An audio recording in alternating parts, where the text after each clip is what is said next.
Pushkin.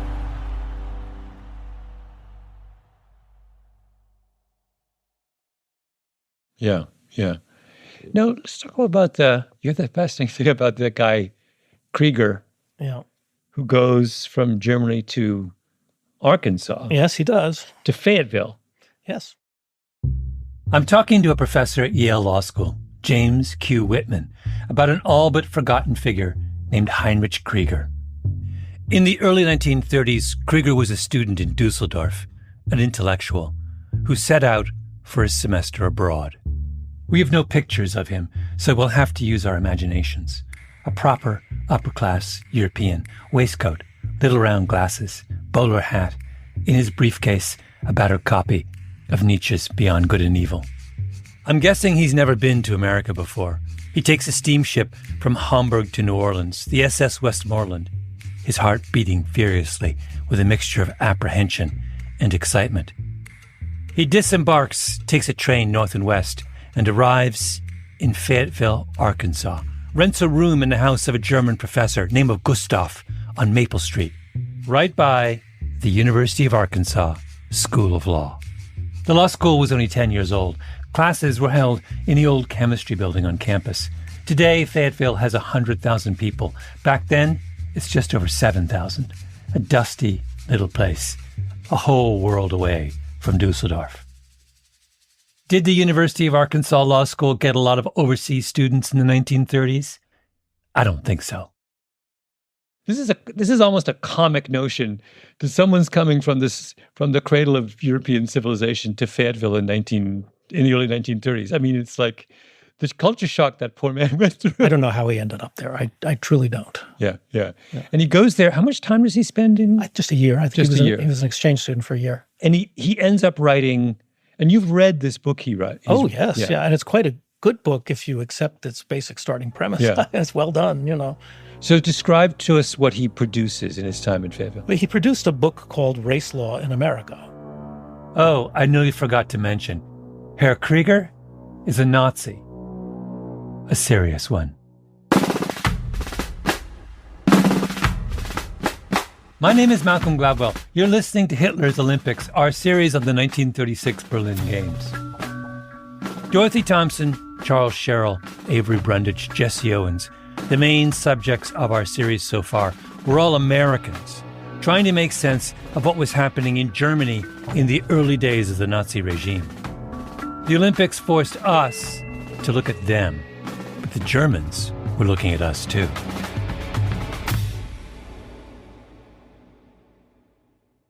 The bronze medalist in the men's 400 meters in Berlin was an American named Jimmy Luval. He went on to become a chemist at Stanford University. I happen to be somewhat obsessed with Jimmy Luval for a whole series of reasons that have nothing to do with his running career, but that's for another time. In 1988, Luval sits for a long interview about his experiences at the Olympics, and at one point, he describes what happened when the team first got to Germany. Well, we arrived eventually in Hamburg, disembarked. They took us up to the Rathaus and served us. Each of us had a small glass of 25-year-old port. Well, up to that time, I'd never realized how delightful a good wine could taste. This was excellent wine. The Germans saw all these Americans coming from across the ocean and welcomed them with open arms. I mean, you heard all this rigmarole about Hitler, but certainly the German people were as nice as they could be. I had a German colonel invite me out to his home for dinner one night. I had dinner with he and his two daughters and his wife. Very pleasant. Two or three of us went along. We saw no sign of any intolerance of any type. No sign of any intolerance. Jimmy Luval was black. He was from Los Angeles, which in the 1930s was functionally as segregated as Birmingham. In Los Angeles, white people did not invite him to their houses for dinner or give him a glass of 25-year-old port. The runner who took gold in the 400 meters, Archie Williams, was also African-American, also from California. They took us out to this beautiful, looked like a country club, where the Olympic Village, where they had, was landscape, was beautiful, and all the buildings were brand new. In fact, It later was to become what amounted to a military academy. And it was set up with the cottage-type barracks, and they had every country had its own dining hall. And since we had one of the largest teams, and we had all the goodies, all the foreign athletes wanted to be our friends immediately. And in addition to that, we had some kind of a card which allowed us to ride any transportation anywhere in Berlin free of charge. All you had to do was just show it to the conductor and sit down, and you could go wherever you wanted to. Sit down and go anywhere you wanted to. If you were black in Los Angeles in the 1930s, you couldn't even go to the beach. We got on the train to go to Berlin. We arrived in Berlin, and there was this mob of young people, with a lot of girls. Wo ist Jesse? Wo ist Jesse? Wo ist Jesse? Oh, yeah? Remember that Jesse had set 4 world records here in the United States that year. So they wanted to see him. Well, Jesse got off the train, and these little girls had scissors, and they started snipping off his clothes. You're kidding. I'm not kidding. It was wonderful. Now, how did Jesse respond to all that? Well, Jesse got back on the train as fast as he could. The Germans were fascinated with the black athletes. The Nazis were probably as obsessed with the way white Americans treated black people as Americans were with the way Nazis treated the Jews, because America had mastered a problem that the Nazis were desperately trying to solve for themselves. Remember Putzi, Hitler's Harvard-educated piano-playing PR guy? He set up Dorothy Thompson's 1931 interview with Hitler, where she concludes that Hitler's eyes have the peculiar shine which often distinguishes geniuses, alcoholics, and hysterics. After Thompson's article, Hitler refused all interviews with foreign journalists for about a year. But finally, Putzi convinced Hitler to sit down with Putzi's best friend from Harvard, a radio commentator from Wisconsin named H.V. Kaltenborn. Putzi and Kaltenborn did theater together in college. Putzi has his friend come to Hitler's chalet in the Bavarian Alps. It's August. The views are gorgeous. Hitler's laundry is flapping on the clothesline in the backyard. Putzi takes a picture of Hitler and his Harvard buddy standing next to each other on the porch. Hitler's all in black, looking very stern. Kaltenborn will later write, he dislikes talking to strangers. Instead of answering an interviewer's questions, he makes excited speeches, thus seeking to create for himself the atmosphere of the public meeting in which he is at home. Kaltenborn asks Hitler about the Jews. For a moment he bored into me with his clear blue eyes, which are his most attractive feature. People were always fixated on Hitler's eyes. You have a Monroe Doctrine for America, he roared at me. We believe in a Monroe Doctrine for Germany. You exclude any would-be immigrants you do not care to admit.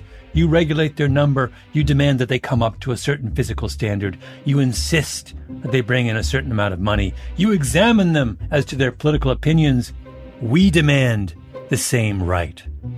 We are concerned about any anti-German elements in our own country, and we demand the right to deal with them as we see fit.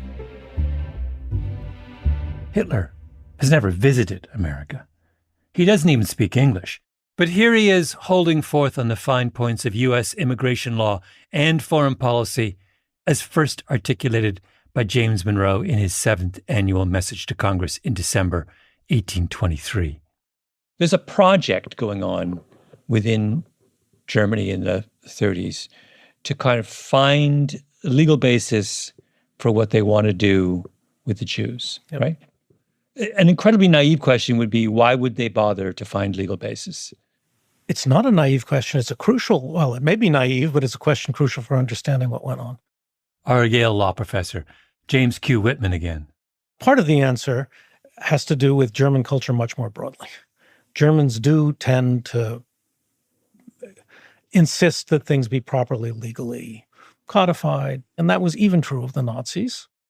In 1932, when Kaltenborn and Hitler meet, the Nazis aren't yet at the stage where they've settled on mass murder as a solution to their Jewish problem.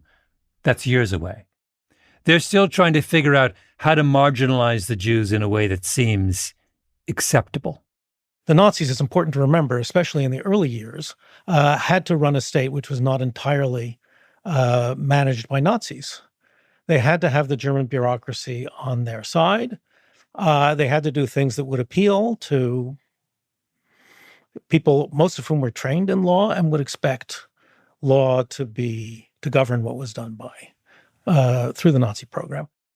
So they looked to the U.S., where the Constitution promised its citizens equal protection under the laws, but where the laws made black people second-class citizens. The U.S. systematically oppressed a racial class, but the country was still respected around the world. So how exactly was the U.S. doing it? If you were a Nazi in Germany, this seemed like a really important question. It's like if you were a kid doing card tricks in your bedroom and your parents take you to a full-on magic show in Las Vegas and you watch the lady get cut in half, and you turn to your dad and you say, "Wait, what?" Which brings us back to Herr Krieger, our eager law student from Dusseldorf with his waistcoat and his little round glasses. Put yourself for a moment in his elegant handmade brogues. You're young and idealistic. You are really interested in helping out this grand national project to do the Jewish thing right. So where do you go for inspiration? Well, you don't spend a year at Harvard Law School. The Germans knew all about Harvard. Putzi went to Harvard. What could you learn from the brightest legal minds of Massachusetts? Not so much. You need to go somewhere where Americans had spent years working through the nitty-gritty of how to get away with marginalizing people. You need to go to the American South. Did Herr Krieger consider the University of Alabama Law School? Possibly. A logical choice given his agenda. Or maybe Ole Miss. In Oxford, Mississippi, they knew a thing or two. Definitely on the short list. He must have spent many long hours going over the pros and cons of each possible destination until one day, over schnapps in the Krieger family's elegant townhouse on Rothhauserstrasse, right on the Rhine promenade, young Krieger turns to Papa Krieger and says, "Vater, it is to be Fayetteville, Arkansas." And so it was. In Fayetteville, he learns from local politicians. He has long conversations with his law professors. After a year, he says, "Here is too much to master. I must stay longer in the United States of America." He moves to D.C. so he can do more research at the Library of Congress. Krieger writes up everything he's learned just in time. He came back to Germany, and it seems that the Justice Ministry in Berlin was looking for somebody who knew about American law. And somebody said, "Gee, I know this kid Krieger." And he was enlisted. Yeah. But one thing I couldn't figure out is, so the German legal establishment, as it sort of searches for ways to think about their version of a race problem, they must be they are generally aware of what's going on in the United States. But what Krieger is doing is he is giving them he's giving them a concrete picture of the range and diversity of legal strategies that Americans use. Absolutely, and done in a very sensitive way, a concrete and extensive picture of what's going on in the United States. You're perfectly right. There have been plenty of interest in American race law before that, but the knowledge was kind of scattershot. This was a much, much more systematic treatment. I mean, I hate to say it's not a fine book, but it's quite a well-done book. And what is Krieger's conclusion? There is much, much more to American race law than anyone back home in Dusseldorf has realized.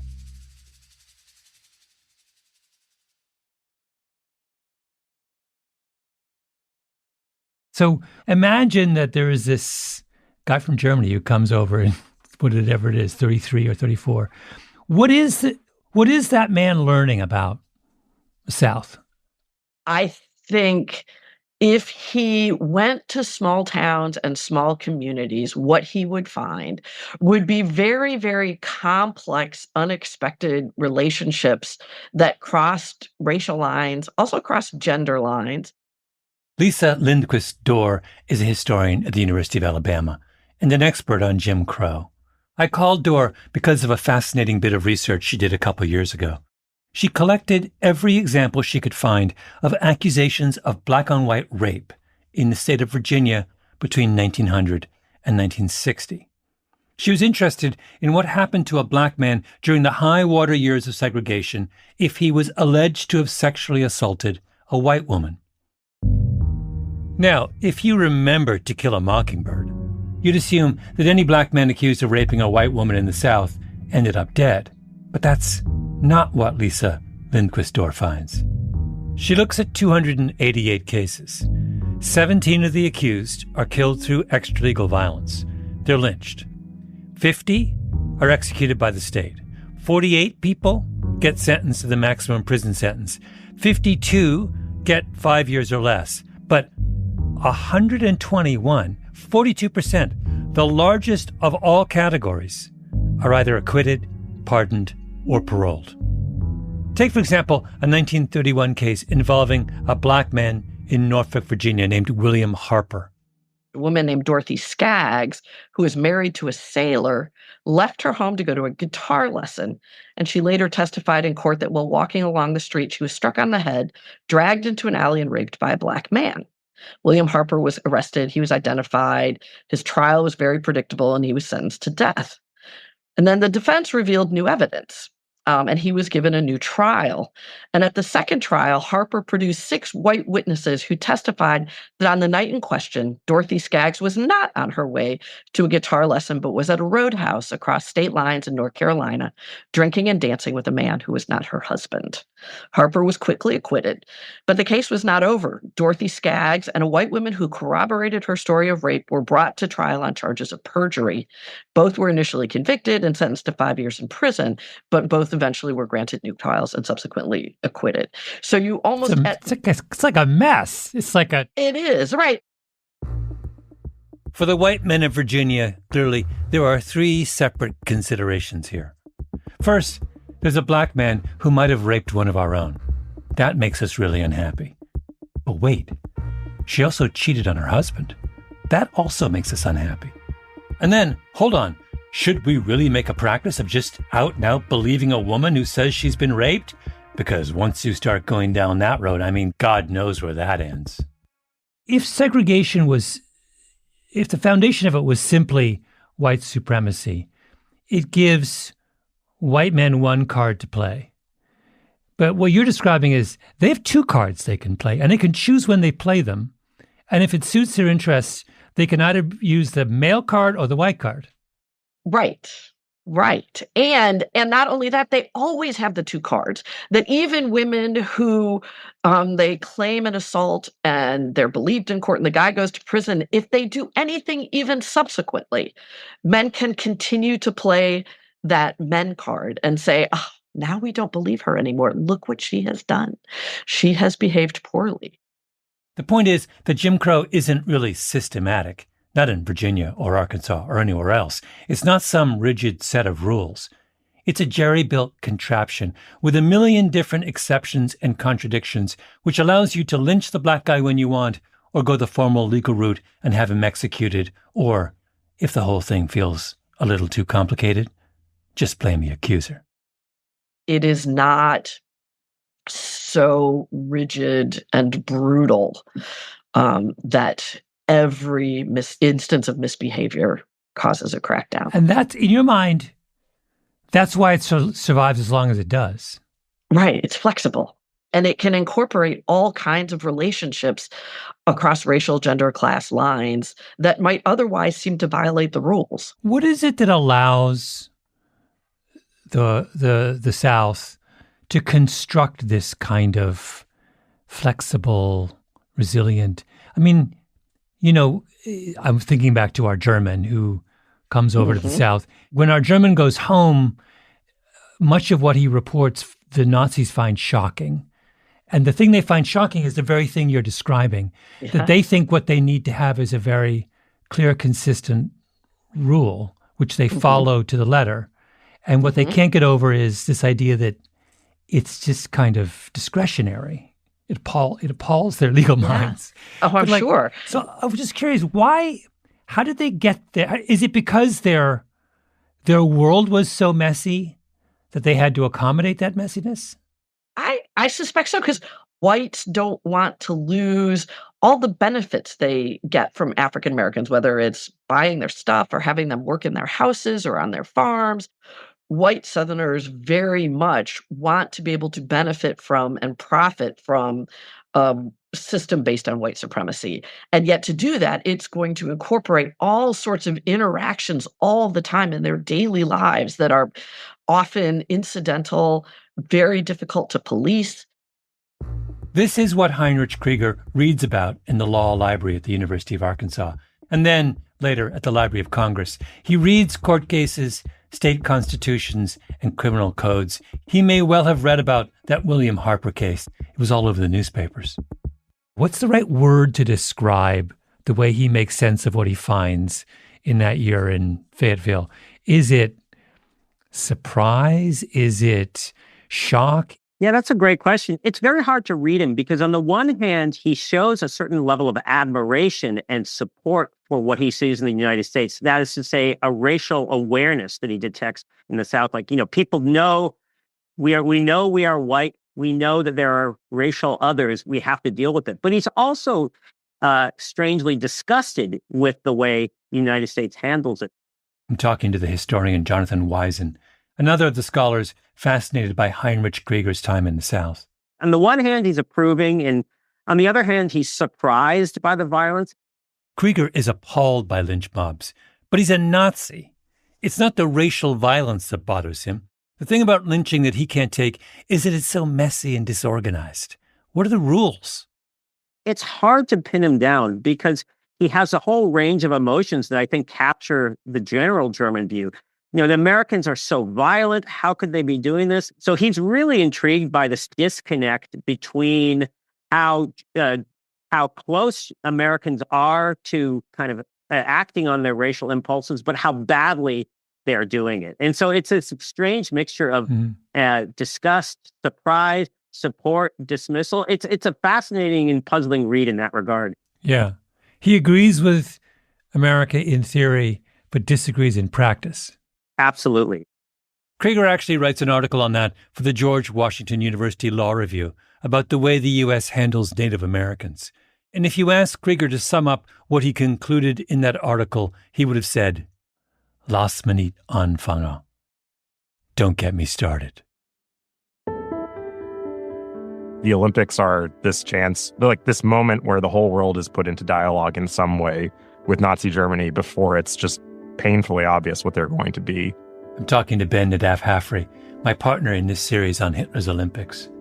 Midway through, Ben and I realized that we weren't all that interested in what happened at the Olympic Games, who won what, and all that.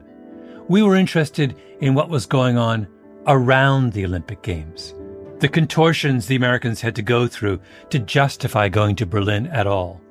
And Krieger's time in Arkansas is just a flip side of what we've been exploring all along. Almost every episode we have is about an encounter between a German and an American. And the kind of complicated, tangled ways in which each party strives to make sense of what happened or make sense of the other. And it's a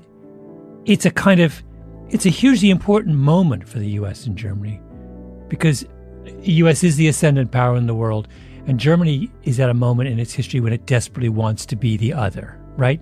The other great superpower. And I think that's what we're describing here.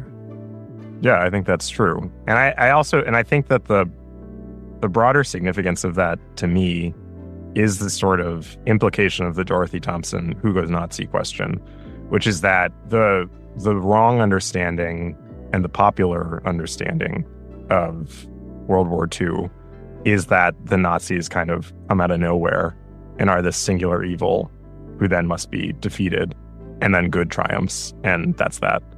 And of course, it's not the case. I mean, they are profoundly evil, but they're not actually that singular, and neither is the fascist impulse. Lass mich nicht anfangen. Don't get me started.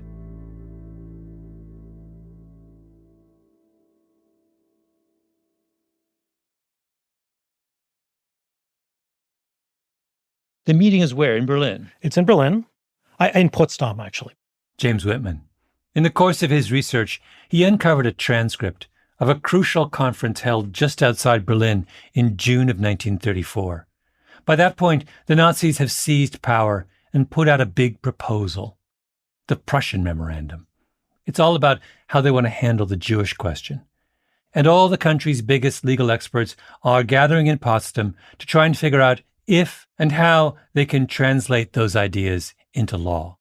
So the radicals were demanding bans on sexual relations between Jews and Aryans.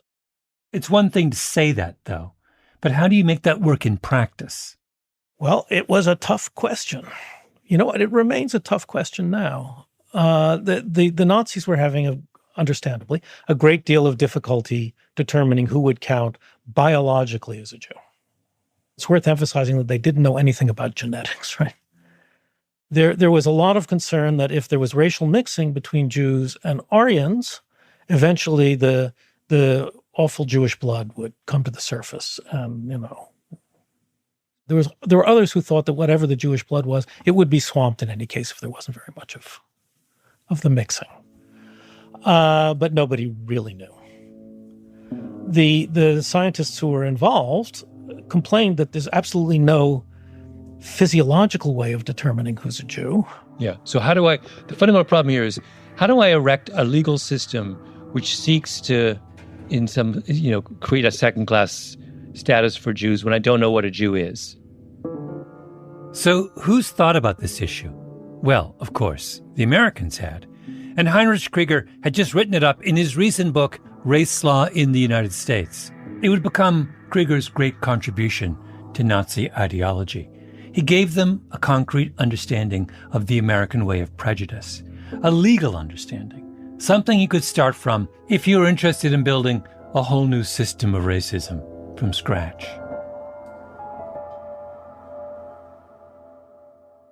The main difficulty that the Nazis faced in trying to create a new race law was that all of the traditions of European criminal law jurisprudence insisted that you had to abide by a norm of what we call formal equality. That is, you just speak of the defendant and the state, party the first part, party the second part, but there's no room from their point of view in specifying characteristics of the individuals, including specifying their membership in a particular race. And that was the rule all through the world, but Americans didn't care. Then the Nazis had to make sense of all the ways Americans banned interracial marriage and sex. So there were many, many anti-miscegenation statutes. And the anti-miscegenation statutes took a huge variety of views on who counted as a member of whatever race. The most extreme view, of course, was the notorious one-drop rule. Mm-hmm. Among those states that used the one-drop standard, meaning even a single black ancestor made you count as black, was Arkansas. Maybe that's why Heinrich Krieger ended up in Fayetteville. You can bet he had many late-night conversations about it in some Fayetteville dive bar. In states where there was no one-drop rule, well, there was just a very un-Teutonic patchwork of laws. But the others just came up with a huge variety of, as the Nazis said, politically determined judgments about who was going to count. What's more, and very interestingly to the radical Nazis, the question was effectively left to a kind of judicial discretion. Somebody appears in court and the question is, does everybody regard this person as black or does this person kind of look that way to me? And that seemed extremely appealing to the radical Nazis. Mm-hmm. Mm-hmm. Just cut the whole knot by making a political decision on the spot. Yeah. So they're kind of liberated by American indifference to legal formalities on this question. As many Europeans who come to study in this country still are. Yeah.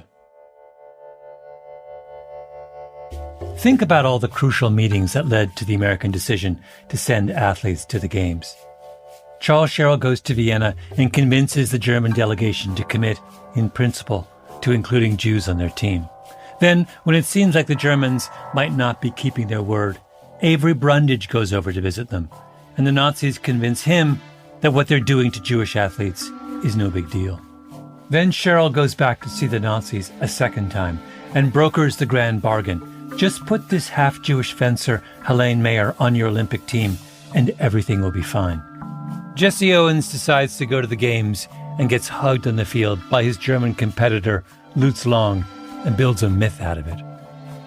We understand what is motivating all of them. Brundage wants a seat on the International Olympic Committee. Cheryl is surfing the endless waves of his own ego. Jesse Owens is trying to justify his decision to go to the games. But what of the Nazis on the other side of the table? The easiest answer is that they're con men. They played the Americans' first song. They meet Cheryl and Brundage and say to themselves, "Oh my God, these guys are children, puppets."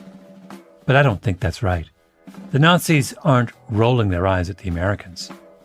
They're learning from them. The Germans look at Jesse Owens and Jimmy LaValle and Archie Williams and all the other black athletes and they say, they came. After all you put them through, you get to bask in the glory of their success without having to treat them like human beings. So this whole audacious project we're launching, where we want to take a portion of our population and treat them like second-class citizens and still also win the respect of the world, be crowned a superpower. Maybe it's possible. Maybe we don't even need some kind of principled justification, some set of reasoned out laws. Maybe we can just make it up as we go along. The modern Olympics were created to bring cultures together, to promote international understanding, and Berlin may be the platonic ideal of that because it's where the Germans learned to think like Americans. Although there were some limits. These Germans, even quite serious Nazis, were quite alarmed to learn about the one-drop rule. They were indeed, as they described it, as inhumane. How can you possibly visit all this discrimination on someone who just somewhere way back in the ancestry had some, little bit of a drop of Jewish blood? But I mean, this is like one of those insane moments where I'm just curious, when you were reading this and you come across those moments where even the Nazis are taken aback by what's going on, what's your reaction?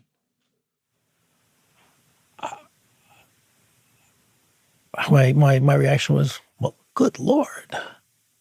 I mean, who would have imagined that there was American racism that went too far for Nazis? And where do you suppose Heinrich Krieger goes after he's done with his mission to the American South? South Africa, to study apartheid. Heinrich Krieger reminds us that you can't tell the story of the 1936 Olympics by focusing just on the 1936 Olympics. That's what Ben and I started to understand. You have to broaden the lens. And in our next episode, we turn the clock back to 1932 and ask the same questions we've been asking of Berlin about the games that came before Berlin. A little thought experiment that will take us to Los Angeles for a drive down Olympic Boulevard.